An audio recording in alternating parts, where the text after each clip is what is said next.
Another day, another vlog. It's Sunday morning. Sinipag ang person, guys. Maggawa tayo ng fluffy pancake.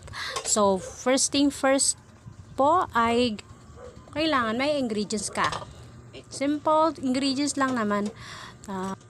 Fan talaga ako ng pancake, kaya gusto kong maging fluffy ito. Kaya tingin ako sa YouTube kung paano gawin ang fluffy pancake. Charis! Ito yung nakakatamad mag-vlog kasi magre-record ka pa sa boses mo. Kala mo boses mo palaka.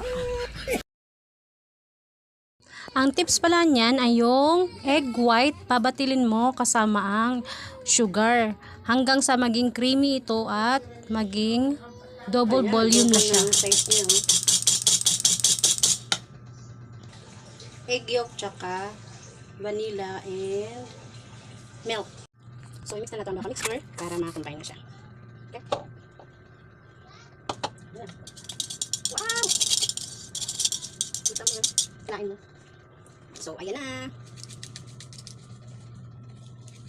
Dapat pala yung mix na yun.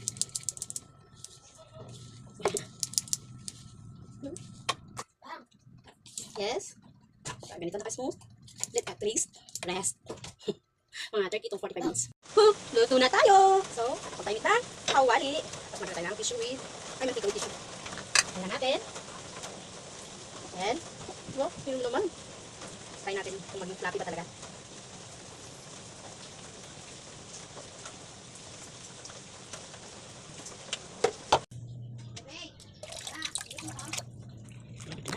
Nga, palpa kasi. Look at that, diba? Happy ka, girl? So, wala tayo maple syrup. Saka butter, ayun natin. Magaling naman. Lagyan natin ng asukal.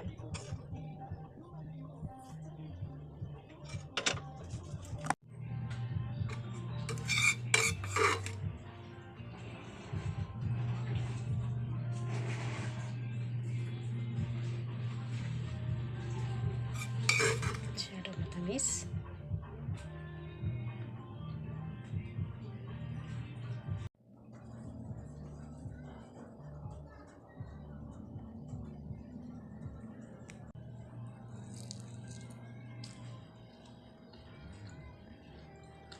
Worth it.